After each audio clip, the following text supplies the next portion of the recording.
We can start.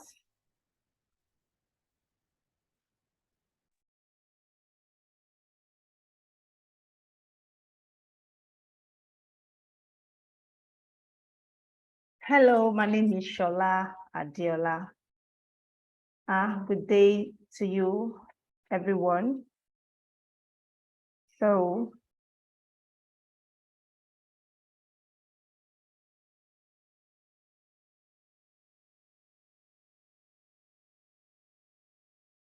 we're here today to talk about digital citizenship. Yeah, digital citizenship.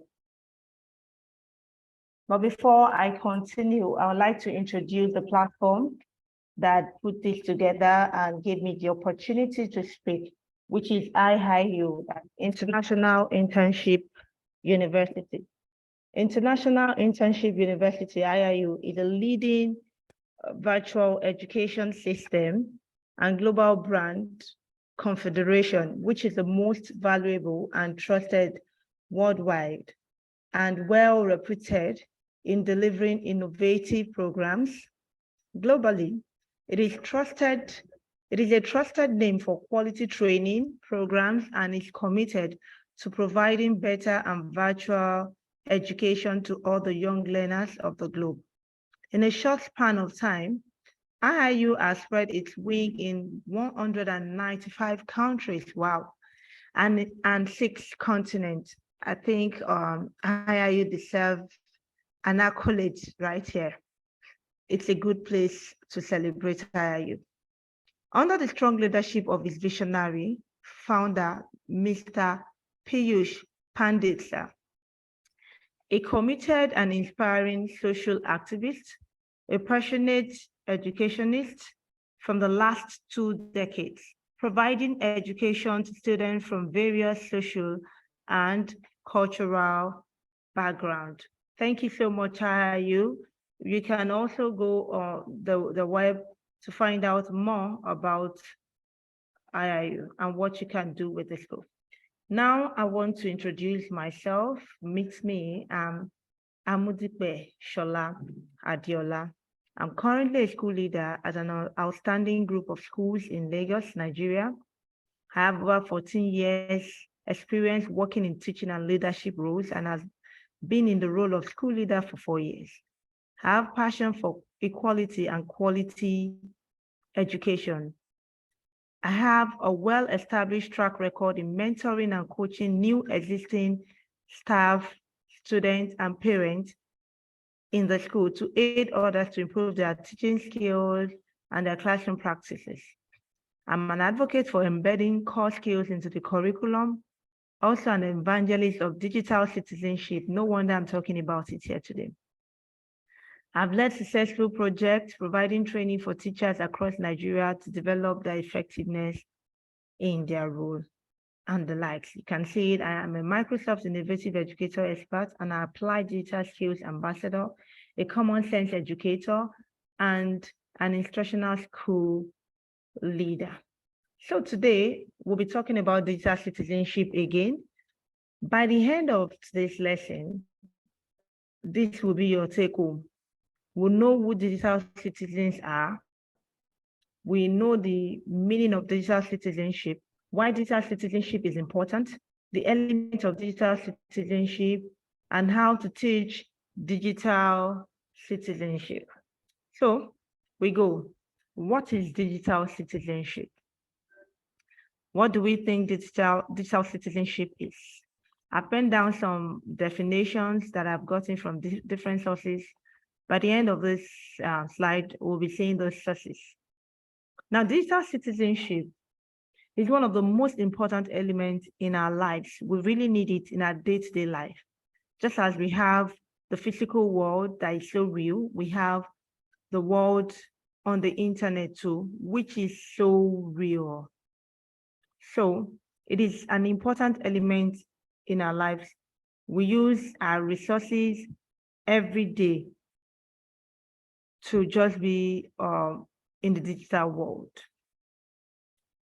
So I'll say that digital citizenship is the ability to navigate our data environment in a way that is safe, and responsible, and to actively and respectfully engage in these spaces.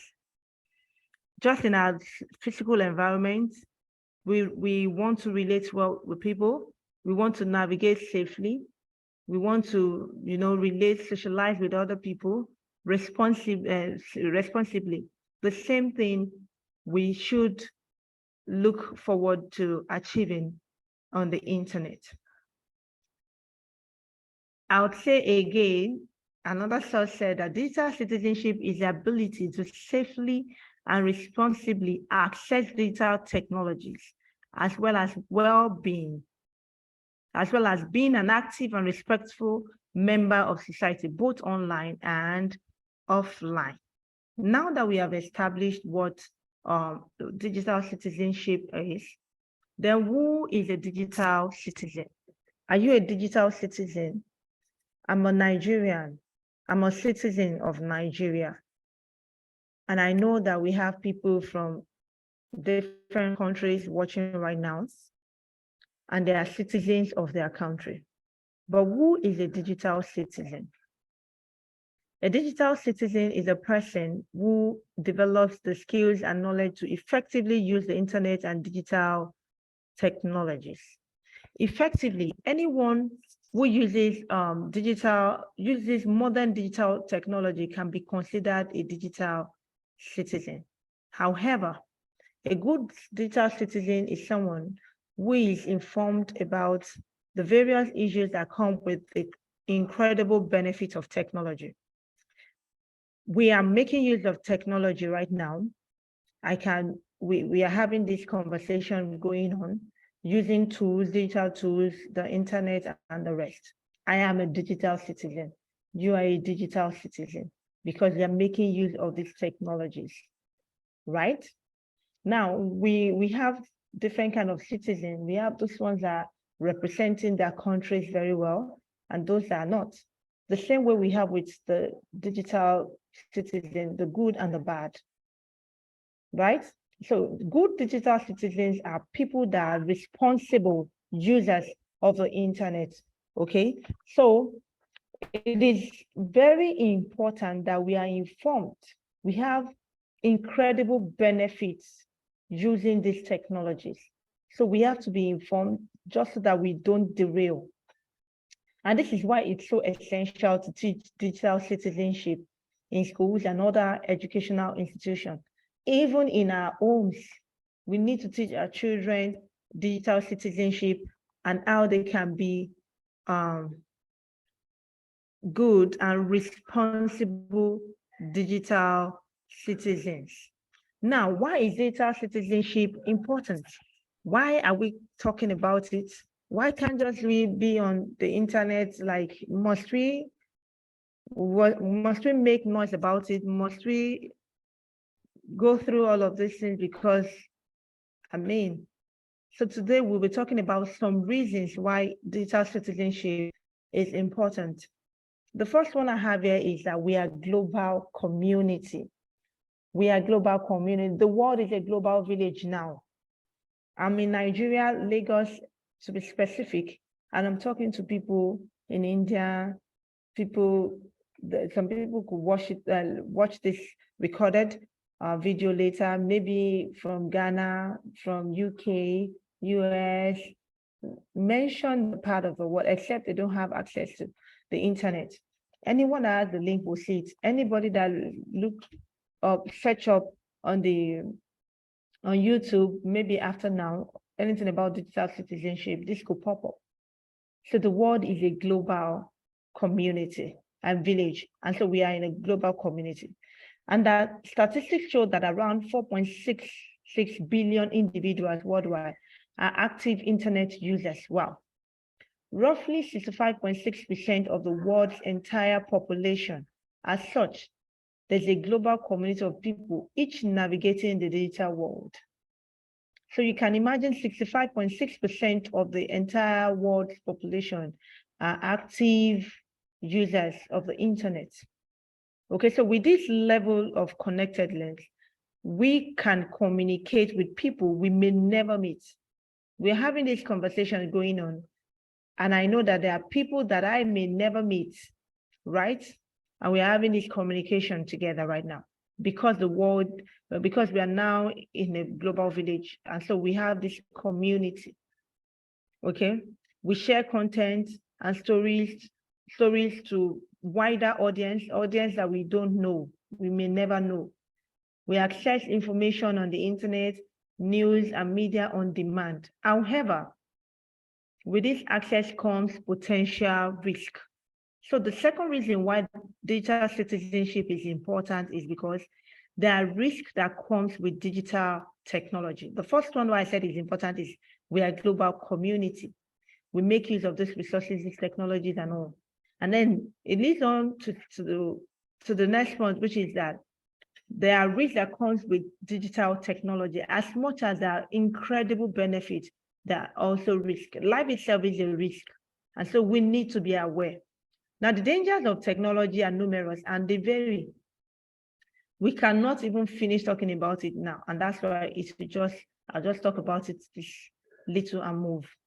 Whether it's cybersecurity, threat to our personal data, wealth, and identity, or the dissemination of information or illegal materials, the internet can be a dangerous place. Cybersecurity is something we should take seriously, even if we make use of digital tools professionally, or we just make use of it personally. Cybersecurity is a threat for everyone. Before you know it, your personal data can be stolen and people impersonating, doing things that you would not ordinarily do and you may not know. Or we hear here and there how people, scam other people, take away their possession, and identity, and all of this, disseminating information that we do not want that is not even appropriate to be in the public space. If we are not aware of how to manage these things, manage the risk on the internet, we may fall victim of all of these things. Data shows that 80% of fraud in the UK is cyber enabled, while 25% of all UK businesses fell victim to cyber crime. That's in 2019. So the third reason here is that young people are increasing online. Thank God for God that some of us are of age. We have morals intact, but younger people are increasing online every day. And they face risk. Young people in particular, they face risk online. In 2020, a research showed that in UK alone, roughly 1 in 5 children aged 10 to 15 years in England and Wales, 19% or around 764,000 children experience at least one type of online bullying behavior. When you couple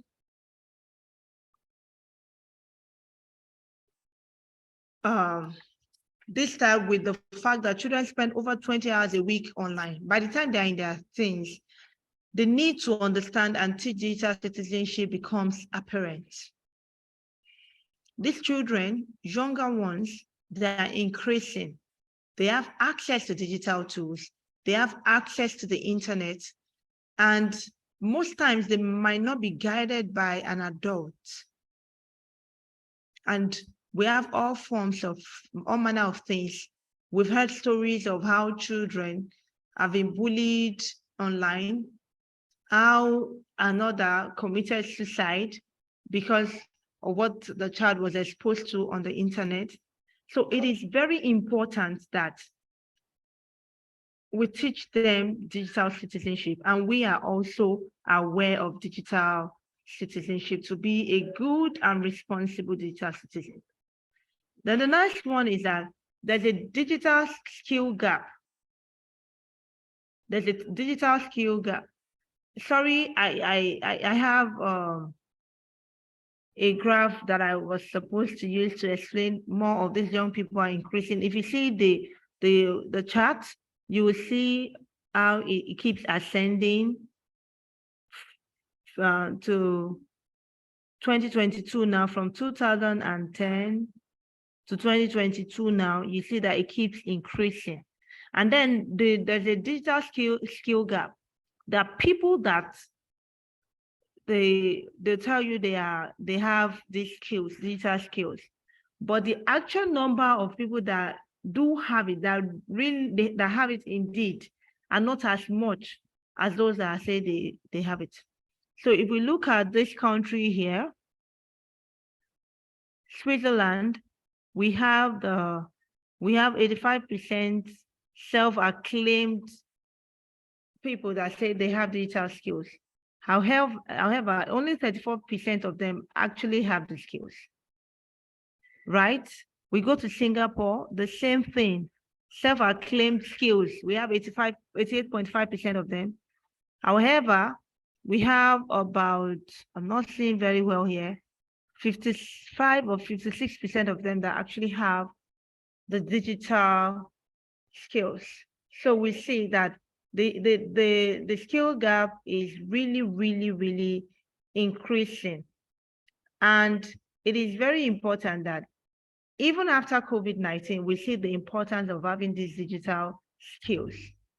It's important that we have it. And the skill gap, we need to cover it up. It's too wide. A lot of people, when you ask them, do you have digital skills? When we talk about digital skills, we talk about skills in maybe Microsoft Word, Google, tools they need for in their office, tools that you need to collaborate, to communicate, to interact, to share items and all that, and to be creative, to be innovative. And they tell you that they have it. I know how to do this, I know how to do that. But when you ask them to do it for real, you give them the tools they need to do it, you realize that they do not have it. So it's important that we bring up digital citizenship to cover this digital skill gap. Now, having said the reason why digital citizenship is important, I'd like to go to the component, that's the element of digital citizenship. It's either you call it component or you call it element of digital citizenship. One is digital access.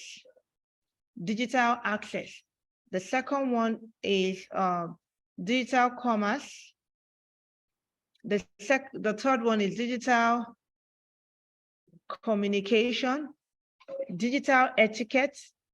This digital etiquette, you may see it as netiquette. You know that we have some terminologies that people are using now. People on the internet, just the way we say citizens, they say they are netizens. Netizens are people, they are digital citizens, netizens. Etiquette, we have it on the internet as netiquette, the etiquette online. Then the next element we'll be talking about also is digital literacy, digital well-being, digital law, digital security, digital rights, and responsibility. So I would talk briefly on all of these things. We can also check them up online to read more about them. So the first one I have here is digital access. Digital access is the equitable distribution of technology, and not only understanding who has access to technology, but the limitations and consequences to those who have limited access to technology.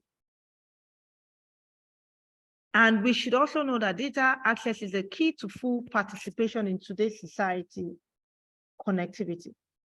Connectivity is the ability to connect to affordable and reliable high-speed internet.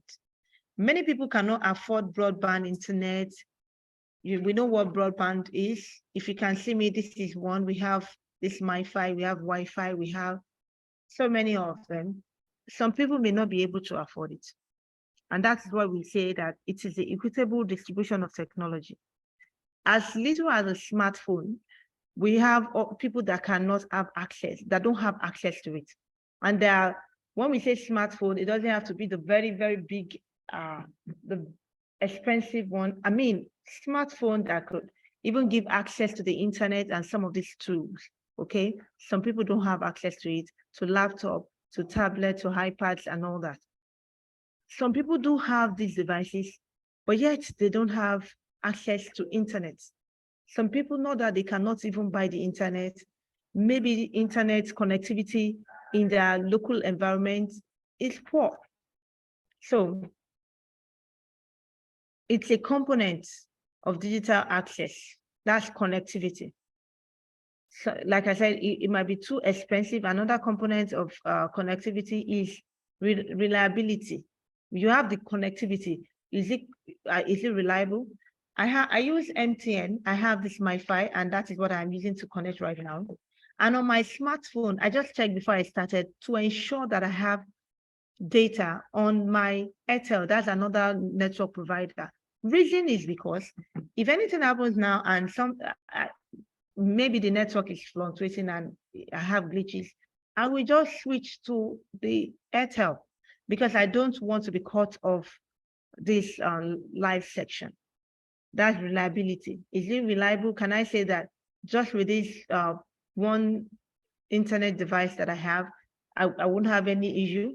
We have people like that, okay? So people that work, people need reliable internet to do their daily online activities such as synchronous learning, working remotely, and the rest. And also for socializing online. It is very frustrating and challenging when your internet connection is frequently lagging behind, slowly loading a web page or kicks you out of a video conference and all that. It is very annoying. Another aspect to data access is devices. Remember that I've said this before when I started talking about data access. To engage meaningfully online, you need the right devices for your needs, such as laptop, a desktop, or a tablet. Having a smartphone is not an adequate device, actually. No matter how smart your phone is. I have my smartphone, but I ensure that my laptop is ready for this section because I may be presenting and the call will just come in. Yes, I can also stop back call from coming in at the time, but it is not advisable for you to rely on your smartphone for everything. It is not conducive to most of these things we do on the internet, except for maybe socializing, maybe chatting on WhatsApp, and just checking up your email if you're on the move, for Facebooking or Instagram and all that. But when you really want to get serious, your smartphone might not be smart enough to really help. Skills and support is another thing. What good is having a reliable, high-speed internet connection and a capable device if you don't have the skills to use it effectively? We have people that have laptop, desktops, and yet little thing as using Microsoft Word or Google Doc, they cannot use it. They cannot use it. So what's the good in it? If you don't have the skills to use it effectively, there's no point. Skills and support are the training needed to use the necessary devices and programs for one's need, and the technical support to fix issues as they come up. Issues will come up, that's inevitable. Little issues like that, we need to have skills to manage them. As society increasingly shifts vital services and activities online, people need digital skills to participate in society. Those who do not have these skills will unfortunately miss out on opportunities. However, we have the opportunity to still learn these skills. Employers now require skills that were optional years ago in the workforce and educational institutions. For example, digital citizens are expected to know basic computer and internet skills, such as how to identify different parts of computer hardware, keyboard keys, and audio features, how to navigate and use different operating systems, Windows or Mac OS, how to navigate a computer screen or an internet page, how to interact with a website using buttons, hyperlinks, and toolbars, how to create and use an email, account and follow email etiquette, how to protect your devices and personal information online, how to use your social media platform and essential software like Microsoft Office, Word, Excel, Outlook, PowerPoint, etc., and Google Workplace, Drive, Sheets, Gmail, Google Docs, Google Slides, Meet, and the rest. It is necessary to learn, work, and connect. Now, the next element we'll be talking about is the digital commerce. Digital commerce is the buying and selling of goods and services using digital channels such as the internet, mobile networks, and commerce infrastructure. Right? It's also the principle where you have to focus on making safe and informed decisions when purchasing or downloading materials online. I'll tell you a short story. So when I was in the capital of Nigeria, that's Abuja, I saw some items online in another state, which is the person was in Edo State. I really love the items and I followed up, I chatted the person. I did not check the source. I did not read reviews of the other people that have bought from the person. I just reach out to the person, okay? So when I reach out to the person, we exchanged details, he sent his account details to me and I forwarded money. We had an understanding that immediately he gets the money, he's going to be sending the items down to me in Abuja. And I paid. And then immediately I paid, I was blocked. The person blocked me off WhatsApp. I couldn't reach the person. So I went back to, I met the seller on Instagram. I went back to check. I chatted the person, he didn't respond. Then I went to the items I saw. I decided to read reviews. I saw that a lot of people have been scammed. And unfortunately, I did not read the review before reaching out to the person. And I was a victim. Okay, so digital commerce also focus on making safe and informed decisions. Yes, there are people that are legit that sells items on the internet. And even if you send them money before you get your items, it will be delivered. There's so many things we need to check before taking such a decision to engage and where we have to exchange money and the rest. So data commerce is giving us, will help us to understand how to stay safe and not get duped. The difference between the data commerce and e-commerce. Many people make the mistake of seeing e-commerce and data commerce as interchangeable terms, but there's a key difference between the two. E-commerce is a simple, straightforward idea. It's the practice of selling things online. Digital commerce encompasses more than that. It's about creating touch points for the customer's buying journey and working to craft the ideal connection excuse me, between your audience and your brand. Where e-commerce is a method, digital commerce is a strategy. It is a plan to give consumers an engaging, interactive experience and keep them coming back to patronize your business. So before you download materials online, before you download your apps, before you buy from people, try to read other people's review. When I say read review, not reading one person's review, because these scammers could also go and do a review for themselves. But before you, they must have been selling to other people. Yes. And these people, somebody like me, after reading the review, I also made a report. I also wrote my review. So there are people too that will write about them. There are people that, so before you take a decision, be very sure so that you don't fall victim of the, we have them just as we have them in our real life, people going about trying to dupe people, trying to scam them, trying to steal their identity, trying to impersonate and all of that. We have them too on the internet. So it's always it's advisable that we make decisions using all the necessary opportunities we could get before getting involved with any one of them. All right, so the next one here is digital communication.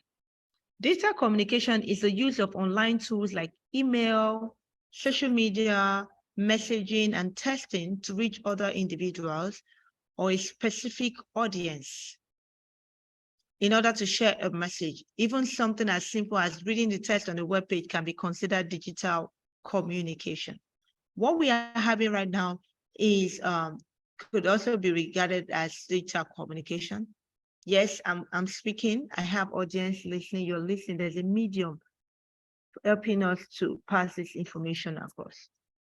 So when you send your email, when you text on, send comment on your Facebook app, when you use your Instagram, when you chat on WhatsApp, you tweet, you post on LinkedIn, or you comment, and all of those are digital, they're tools, and then it is you communicating digitally, okay?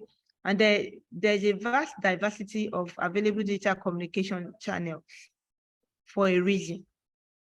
Yeah. Like your LinkedIn platform, you use it professionally. You can go to your Instagram page and post videos. Even if you want to be professional everywhere, we have different reasons. You go to your Instagram, you post pictures, you post your videos. It could be like maybe your social life. You do that. Your TikTok short video, you post it there. Your Facebook, you can also be professional. You can also, bring up your social life. There are reasons for having different social media handle. In the 21st century, the days of sending everything over email have long passed. Chats, video conferencing, and project collaboration tools are all examples of great assets for your company, even for homes. Some of us, we have families across, and it's a time of the year where we may want to connect with them. We have tools that we can use for video conferencing. That's going away from being professional. Professionally, we could have meeting using this video conferencing. We have tools that we can, like your Google Docs, you can have real-time collaboration. You working on a document and another person working on the same document at the same time. So we have instant messaging using our WhatsApp. There's so many other platforms too like that. We have Kzella and so many of them, instant Telegram. So we have different tools for different communication channels for different reasons. It's just for you to identify what reasons you have and what tools you want to use at the time. Now, we'll be talking about the digital etiquette, which I mentioned earlier, can also be referred to as netiquette. Digital etiquette is understanding appropriate code of conduct and procedures when using digital devices. It extends beyond recognizing bad behavior in that it actively encourages appropriate and responsible behavior online. There are behaviors we put up in different places. When you are in a professional gathering, the behavior you put up. When you're just hanging out with friends, the behavior you put up. When you're your place of work, there are behaviors you put up. When you are in a classroom, the behavior you put up. When you are eating, the behavior you put up. So there are different behavior for different places. So also on the in the internet world, data world, we have netiquette. Okay, there are the set of rules you must follow to make the internet a better place for yourself and for others, just as there are etiquette in real life, right? So how do you practice good digital etiquette? It is easier than you might think. Simply treat others as you would like to be treated. It's the saying that everybody knows. Do unto others what you want them to do to you. You treat others just the way you want them to treat you, with courtesy and respect. It is also important to know your audience and to communicate accordingly. We could be relating with different kinds of people on the internet, but know your audience. Know your audience. If you're talking, I'm a teacher, yes, I teach. If this video conference is for children, I will relate with them as children, so that the communication will not be odd. I will not be talking to a child as if I'm talking to an adult. At the end of the day, I will just be talking to myself and there won't be any communication. The rules of digital etiquette vary depending upon the particular technology you are using. However, in general, there are several core principles that apply regardless of the technology being used. So it depends on the technology you're using, right? However, there are some general etiquettes, just like in the real life. We said there are different ways you relate at work. There are code, and you have your set of rules at work, at home, in an open place and all that. But there are some that are general. When you see people, I mean, at work, at home, anywhere you find yourself, we should be respectful, treat people with courtesy. It should just be part of our life. So the same thing with etiquette. There are some that are general, regardless of what we are using. The Kent State University identified 9, which I will mention now. 9 general etiquette. The first one is avoid language that may come across as strong or offensive. You know, language that you put out there, or when anyone uses it for you, it may come to you as being too strong or offensive. You should avoid using it for any other person online. When we want to construct, you want to comment on somebody's post. I mean, when you have written your comment, you read it to see if it's having any underlying tone that may get the person, you want to pass something, and the message is actually saying something else. It's not carrying your intent. I think you need to check it and be sure that you're not hurting anybody. Keep writing to a point and stay on topic. You're writing something, stay on the point. Don't derail. Stay on the point and keep at it. Read first, write later. Some of us, we are fond of, we don't like reading. You read the first line, you just assume you know what the person is saying, then you respond. That may trigger something. I may come and say something funny, hilarious at first, but you don't know what I am trying to. If you don't keep reading to the end, you might not really get the intent, and you react based on a little information that doesn't look, that looks and give a different meaning to what I am trying to say. You respond to that. Well, and you hurt me, you make me feel bad. And you don't want anybody to do that to you too. Review, then send. Like I said, write it, read, then send.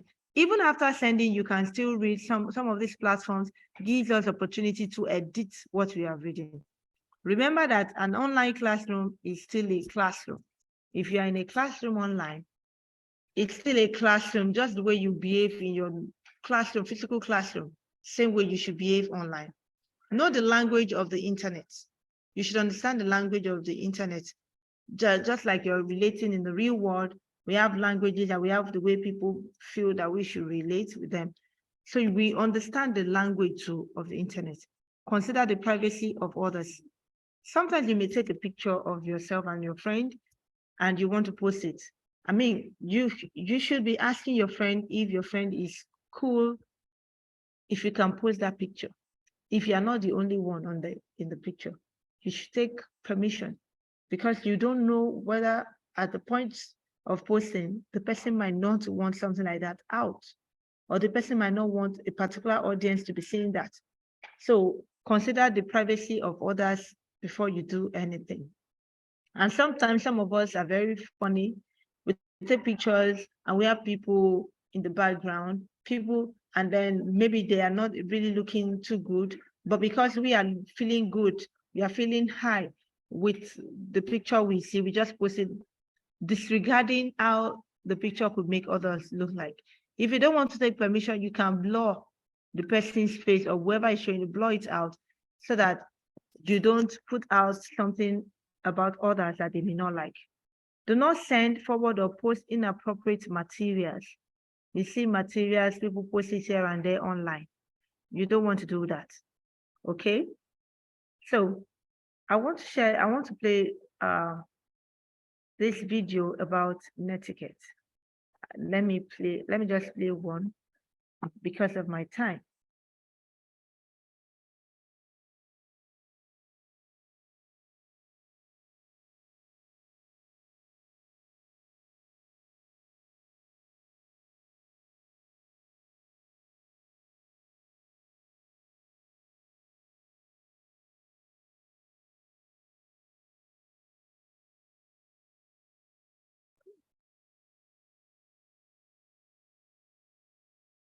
How to follow proper netiquette rules. Be the model of decorum person check out how much you know about the netiquette rules. You will need online rules of etiquette, consideration for others, and common sense. Step 1. Be clear in your emails and text messages. Don't include acronyms unless you're sure the recipient will understand them. Use sarcasm sparingly, if at all, since it's easily misunderstood in print, and never write in all caps unless you actually intend to be shouted. Step 2. If you're sending an attachment, make sure it's compatible with recipient software. If it's larger than 5 megabytes, compress it before sending. Otherwise, it could block up the recipient's inbox. Share photos by posting them online rather than sending them as individual attachments. Step 3. When you send group emails, respect people's privacy by typing the addresses into the PCC or a blind covering. This prevents recipients from seeing that anyone else was copied of the email. Never forward someone's email address or message to a third party unless you have the sender's permission. Step 4. Fill in the subject. It only takes a second, and it provides your recipient with useful information that will help them track the email in the future. If you're forwarding a message, include a brief explanation as to why you're doing so. Step 5. Don't tag pictures of other people on social networking sites if they previously asked you not to. And don't discuss anyone's private business, no matter how harmless you think it is, on people's walls or anywhere on their profiles where others can look. Step 6. Think before you send an instant message to someone. It's meant for brief, swift exchanges. Don't begin IM correspondence with someone if you think you're going to be interrupted, or if the subject necessitates a long discussion. Step 7. Don't contribute to boards until you've looked, that is, read what's already been written, so you can get a sense of what's appropriate before you join in. Lurking will also prevent you from ignoring people with questions that have already been answered and insights that have already been shared. The site doesn't frequently ask you a question session. Read it before the person you read. Step 8. On discussion boards, refrain from complaining, disagreeing, gratuitously nasty manner. Also, resist the urge to respond to someone else's phone. And don't be a troll, someone who purposely tries to incite others. Bottom line, treat others the way you don't treat you. Online, in 1982, Carnegie Mellon invented the smiley face emoji, the colon-hyphen closed parentheses, after humorous postings on electronic bulletin boards were mistakenly being taken seriously. Okay.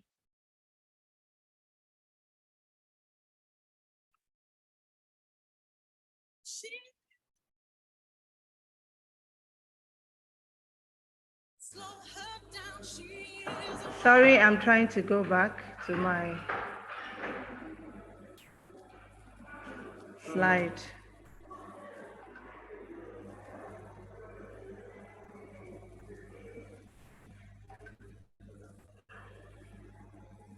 So I think I would find a way to share that later. Sorry, because I don't think I'll be able to take the remaining video because my time, I really do not have much time left.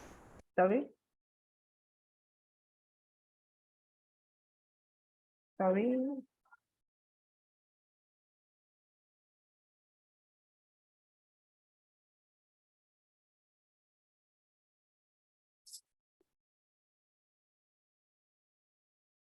Sorry, I need to go back to. Okay, so I'm back. I don't know what happened. I got carried away. So the video was just trying to tell us some etiquette, netiquette. One that I really picked that I just mentioned before we continue is writing in capital, uppercase. You know what that means? Except you have to do it. Otherwise, it means that you are shouting. You're shouting when you do that. So let us put all of these things into consideration. So the next one I'll be talking about is digital literacy. Digital literacy or fluency is the process of understanding technology, how to use it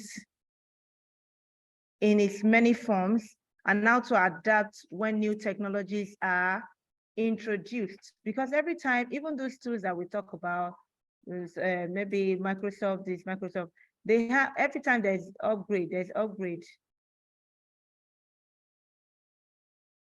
Every time there's upgrade. I don't know, I'm sorry, I'm just getting a message that the video did not play. I played it and it showed here. I'm sorry for that. So, but I've moved past that now. Okay, so every time we have upgrade here and there, and so we need to get conversant with all of these tools, the upgrade, so that we'll be able to navigate it very well. Okay, so digital literacy has been divided into 3 main pillars by Professor Ila Spires from North Carolina State University. And the first pillar is finding and consuming data content. You know, it's a skill to surf the internet. You need some information. If you type one word, you will see so many sources leading to that particular topic. Okay. Now, it is a skill for one to be able to find and consume data and digital content. It's not everybody that can do it. Anybody can put anything on the internet. You have to find out if it's true, if it's legit, if it's correct. So that's why I said it's a skill. You don't just go with anything that you see on the internet. Just the way I have access to the internet, you have access to the internet. Anybody can post, right? Then the second pillar is the digital content creation. There's a course in Microsoft for, I think, I can't remember very well, talking about the consumption of ICT. If you say you are an innovator, or you are a good digital citizen, you are not supposed to just be consuming digital content. You're supposed to consume and also create, because if people have not created, you will not be able to consume. And you know, creativity sparks creativity. When you see other people's work, it should spark up something, and you should also create content that people can also learn from. Put your thoughts out there. Think about a particular topic, your stand and all that. You could be putting out something that will help people. Then the third pillar is communicating or sharing digital content. How you communicate your thoughts is the skill, and sharing of that digital content. Is it that somebody has forwarded something to you, you are just forwarding it like that without checking the source, without checking if it's true or not? So these activities do not only require technical skill, but many of our cognitive skills need to be used too. So some of us are well read. You know, this is somebody is just posting something that is not something that ordinarily, without you checking it up, you know this cannot be true. What is this? And we are not checking, we are just posting it. That's what some of us will just say share it to 10 people, because then we get prompts like, if you want to win an iPhone, you share this content with 10 or 15 people or WhatsApp group so that you win it. And then why do I have to do that if I want to win something? Why do I have to bother people? Except for things like something IIU is doing. What we are having now is a very good event where I can share with people to come and learn, to add value to themselves, to become better at what they do. It's different from I want to win iPhone. What now? And I have to share something that is not real. At the end of the day, I've done it before too. Sometimes when we don't fall victim of certain things, we may not know. At the end of the day, you share it and you will not even get anything. Okay, so that's why it needs a cognitive skills. So data skills, literacy, and data content creation are skills for life, and they will become as important as learning to speak a foreign language. That's why it is vital for children to acquire data literacy knowledge early in life so that they can find their way successfully in today's tech-reliant world. Finding and consuming data content, remember that was the first pillar. Reading content online in itself does not mean one is digitally literate. You also need to know how to find a specific piece of content and the right to consume it. Understanding the basis of internet safety, such as password, personal data protection, and the rest. We also need to be able to evaluate information properly and distinguish fake news sources from trustworthy information, right? Then data content creation, has also mentioned that it's supposed to be a daily activity in our life, because it just gradually is shifting to becoming speaking a foreign language. Creating content is speaking a foreign language, because there's a world, digital world exists. And how can you operate in digital world? You have to create the content to push out to people. That's what they see, and that's how we communicate. So it's a day-to-day activity in our life that we are not even aware. When writing a comment, you are creating a content. When sending email, you are creating a content. When posting on social media, and you are creating a content, okay? So it is important for us to build and work to become better in our digital literacy skills. Then the next one is the digital well-being. The digital well-being is very important to us, because some of us cannot do without our digital devices. Every time, morning to night, even when you're having headaches, you still want to carry, and this light ray coming from our devices sometimes does not help. We cannot do away with these devices. No, we should have screen time, just the way we do with our children. You have your screen time, you have the time you are off screen, because you have other life other than social media, other than your devices. Our mental well-being is important. Our physical, social, and emotional life is also important. And so we should learn to balance it, have a very healthy media balanced life. Sometimes you can put your phone, deliberately put your phone on do not disturb, silence, and all that, just so that you take that rest that you need. Then digital law is defined as electronic responsibility for actions and deeds. In words, digital law refers to what you are and are not allowed to do while using the internet. There are things that we are not allowed to do when we are on the internet, okay? So one of the examples of ethical use of the internet include properly citing sources. Like I said, by the end of this course, I'll be showing us where the sources I've gotten my stuff from. So examples of we should be able to cite properly where we get our information from, and the unethical use of the internet include hacking, pirating software, downloading music illegally, creating and disseminating viruses, and the rest. Okay, so the next one here is okay, I can't play the video I have here. I really cannot take this. So the digital security and privacy. Digital security and privacy are electronic precautions to bolster online safety, secure password, not sharing password, backing up data, and antivirus. So I will just mention this. Sometimes we have our devices and we want to jailbreak. What does it mean to jailbreak? There are some apps that your phone is not compatible. In fact, your phone is not allowing your laptops or your desktop and all, but you want to hack and put it. It has been made so just so that the manufacturer has built in that to help us keep away software that could expose us to danger. And some of us, and then there are those apps and those sites might not be screened whether the devices can use them. When we do it, that's jailbreaking. When you force it, you hack and you put it on your devices, that's what we call jailbreaking. And it means that you're exposing yourself to dangers. Another way we could secure ourselves is to make a smartphone lock sooner than immediately you leave it lock it, because you never can say we have access to your smartphone the next minute. And always make sure that you update your software when you get the prompt on your phone, your devices, update. Then set up your two-factor authentication. on any device. You have to, so that people don't just log into your account. A lot of times I get notification, people trying to hack into my platforms, but I have to permit it. If I don't permit it, it's not possible. So when I don't permit it, they don't have access to it. Then your password too, you have to be very skillful at creating it so that people will not have access to it.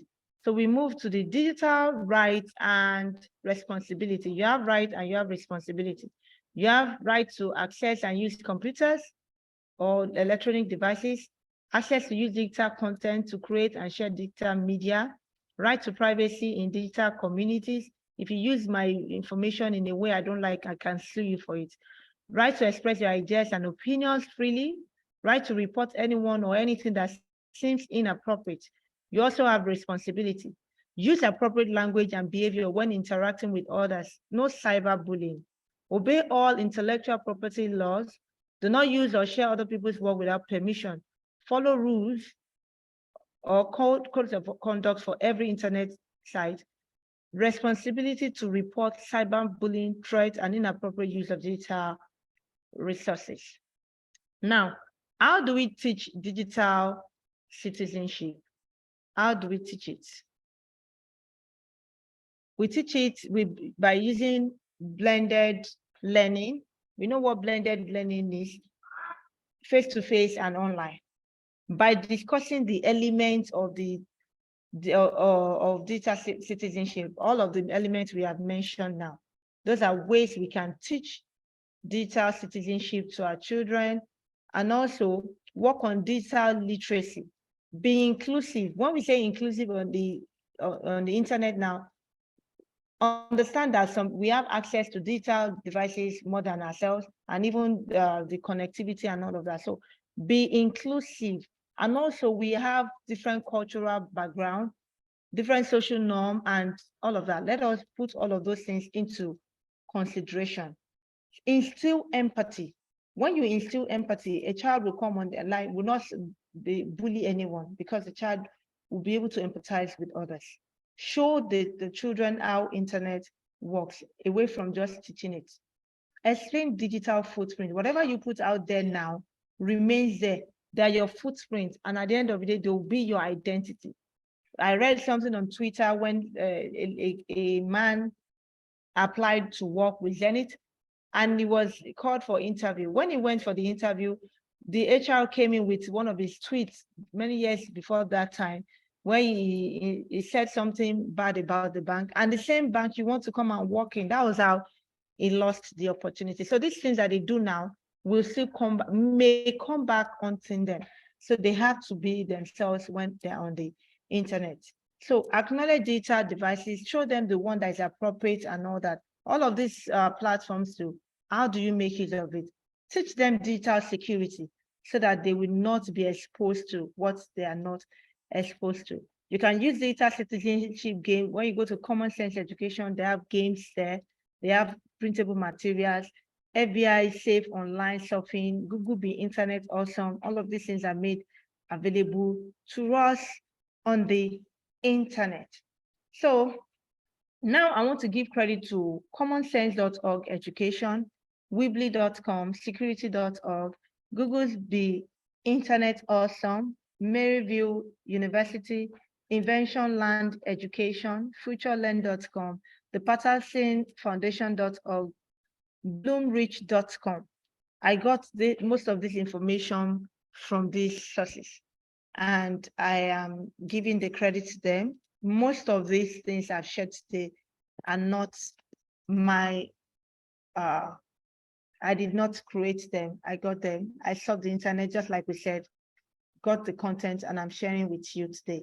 And I am present on all the social media handle, on Twitter, on Instagram, on Facebook, on LinkedIn, and these are my email addresses and also my phone number. Okay, so today I have finished with what I have to share. And I would say that I believe after today, we will leave here and keep our digital footprint intact. Whatever it is that we have posted that we are not supposed to post, if there's something that we can still remove, let's go on and remove it. If it's something that we cannot remove, going forward, let us be mindful of the things that we put on the internet. Be careful about what you share, where you share what you share, with whom you share what you share. So nobody can be trusted. Some people, yes, let me not say nobody can be trusted like that. Some people might not really mean to harm you, but their devices could be stolen. And somebody will just hack into their devices, and things that you have shared with them that you don't want everyone to know will just be everywhere, and you will not have control over it. So you have to be smart about the site to visit. Some sites, if you see the HTTP and it's not having the S most of the time means security. You should know that it's dangerous. In fact, your browser will be telling you that the site is dangerous if you want to continue. Be careful of the sites you visit. The email you open, there's some links that when you open them, they're just going to have access to your information. So be very careful the links you click on.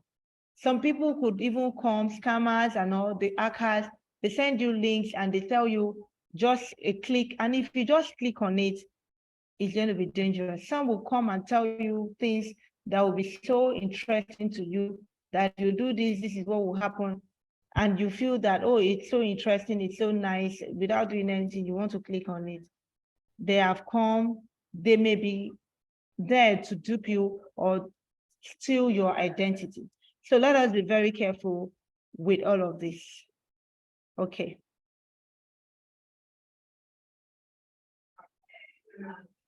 So I've mentioned the teams also.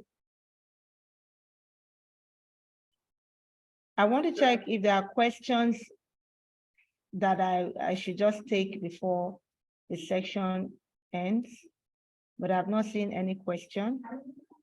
No question here.